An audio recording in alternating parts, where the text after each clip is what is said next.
Joining us now is Northeastern State women's soccer coach Chase Wooten. Coach Wooten, your team signed 9 student athletes to letters of intent yesterday. Talk a little bit about the class as a whole and how they fit in with an already great group of girls. We're excited about what happened yesterday. The signing of that class was a huge springboard, for lack of a better word, as we get ready to build the future of our program. I feel like that class is going to become the spine of our team. In certain classes, sometimes you're recruiting one specific player. In other classes, you're looking for 1 or 2 All-Americans and everything. This one is just holistically, top to bottom, very talented. And I think it's an easy thing to say each year, but if you look at it on paper, and I think if you track this over the next couple of years, this group is going to be the group that we build around. And so that part leaves us pretty excited. I think when you look at the big picture of who comes back, clearly we lose Birch as an outside right back, and Kinsey as an outside mid. Both of those kids are losses as we look at the senior group. We knew that was coming, and I think this group provides some ingredients that will replace that and hopefully allow us to grow to a different level. And so as we look at some of the needs that our team has, I think this recruiting class meets that and exceeds that in some ways. One of the things we wanted to see happen was be able to become a team that could play out of the back a little bit better, and possess a little bit better. We've always had pretty good athleticism, and now I think we've got some footballers in here that can bring a standard of soccer where we can play and knock it around when we need to knock it around.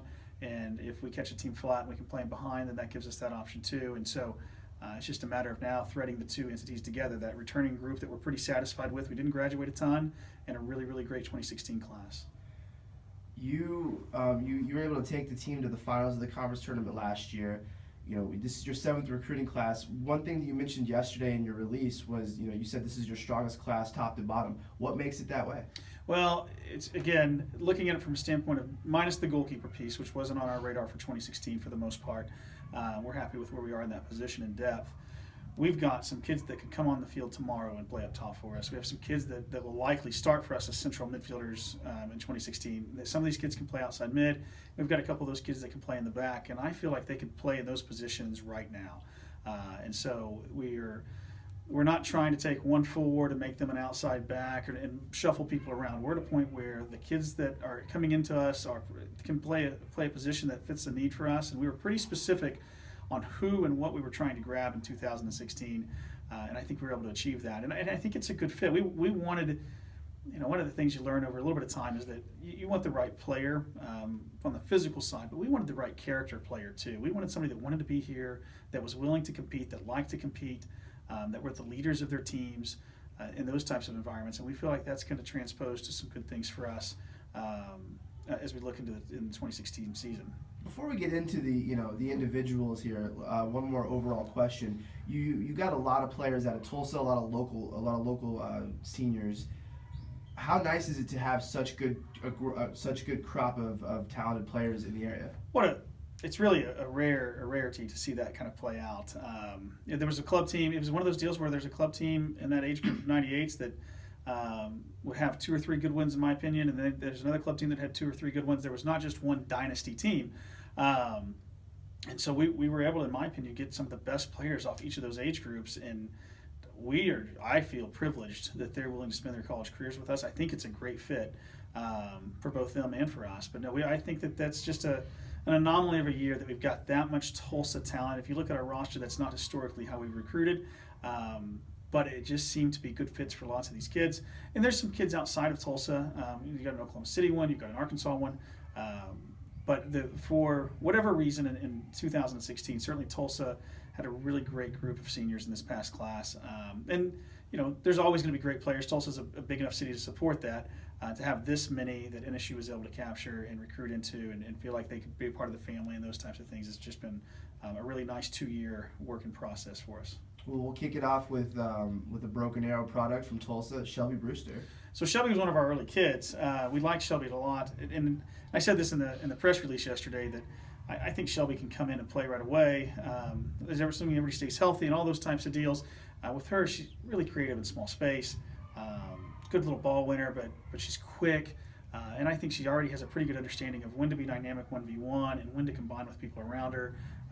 And she's just one of those that every time you watch her, she's got a steady game. We've watched Shelby play quite a few times. I've not ever seen her play even average. I mean, almost every time we watch that kid play, she's kind of a superstar out there.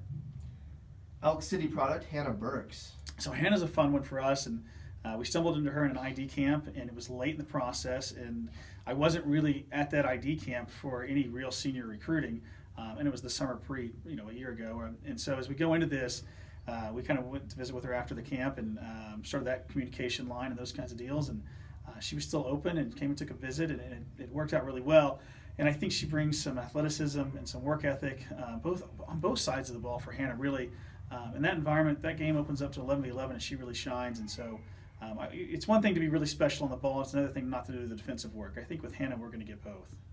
Defender from the western part of Tulsa, Berry Hill, Sand Springs High School, Madison Dye. No, everybody's going to call Madison Hootie, apparently. So Hootie's come in, and she committed to us right around spring break time of her junior year. And we, for all intents and purposes, for the last few years, we've watched her play on a club team where she plays as a center back, and and that didn't come out in the press release yesterday. But she's really a field general. I mean, you're investing in an athlete there that is going to be somebody that organizes the group around her. She can help contribute. She's got good speed. She's a good ball winner.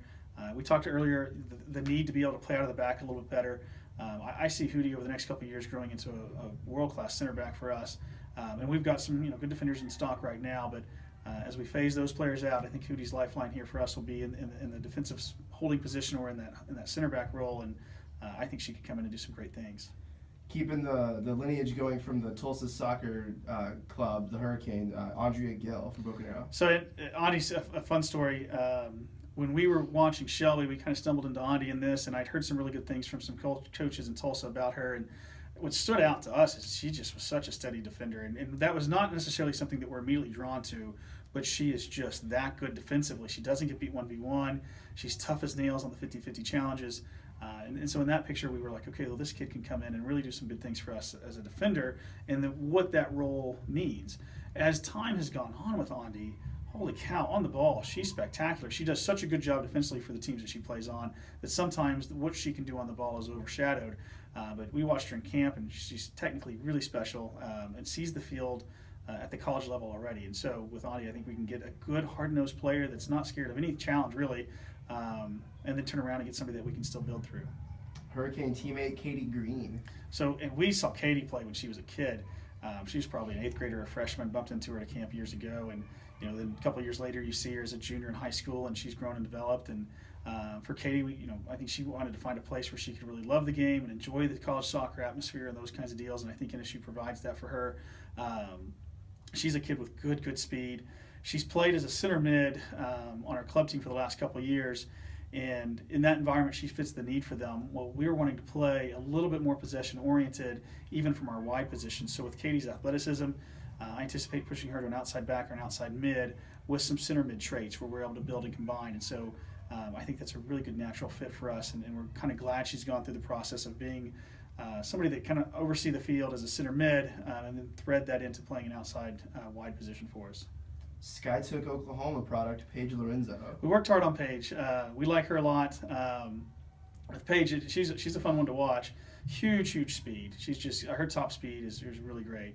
Again, similar to where Hannah's at, I think Paige's work ethic is probably second to none. I mean, it's every time you watch her play, she puts it in and she grinds it out. But she's a difference maker. But again, physical, works hard. Most people can't run with her. And I think over the course of the game, she's going to be somebody that teams just cannot manage. Manford, Oklahoma, Mariah Nicolette. So with Mariah, same kind of deal, and I put this in the quotes from yesterday that she's a fun one to watch, and she's got a real attacking flavor to her. We've seen her play in two positions. One is an attacking mid on her club team, and then one is a high forward for her high school team. And in both situations, with her top speed, she's able to get the ball and really break teams down. And so she's technically in order. She works hard. Again, a top speed that kind of like Paige's that most people aren't going to be able to run with. And I think she can come in and make a difference right away. Sarah Rector's coming from Owasso. So we watched Sarah. We've known about Sarah for a long time. And Sarah was a tough recruit to land, quite frankly. She was one of our later ones, and we were just kind of holding out hope, and I think some things lined up for us well with her, and I think we found a good fit. And I said this, a couple days ago about Sarah, and it's a genuine statement. When we watch Sarah play, if you'll get her the ball, eventually she can win you the game. And obviously the club side, high school side, going to the college side, there's a jump there. But I would say the level that our team's at and the level that we're playing at, Sarah fits in. She's got a good soccer IQ. I can see Sarah playing a third central forward for us. I can see Sarah being a high attacking mid for us. And I still have the same mindset that if she's touching the ball, even at the college level, that's a good thing for our program, and eventually she'll find a way to win you the game. Coming all the way from Rogers, Arkansas, Emily Seiler. So Emily was one that came to camp for us, and we again, kind of like Hannah, a little late on the ID process, but in the same mindset of where our strategy was going to be going forward in the MIAA. We think that the ball needs to be on the ground a little bit more for us, and we can play it in behind sometimes and outrun you and get some crosses off and score some goals out of that. But the ability to possess and make the other team chase the game is an area that we need to improve on, and so. We weren't looking for just another great athlete. We felt like we had that with Emily. We thought, this kid can play soccer. She works hard. She seems to be a great kid. Is willing to put it in. She really shines once the game gets going. And so with that one, I think that's a kid that can come in, probably look for an out wide position for her, and then put herself in a position where she can turn around and play a good brand of soccer. We're able to ping it around a bit more. All right, Coach Wooten. Well, that's all your 9 signees. We're excited to see them grow over the next 4 years as Riverhawks. No, us too. Very excited. Thanks a ton.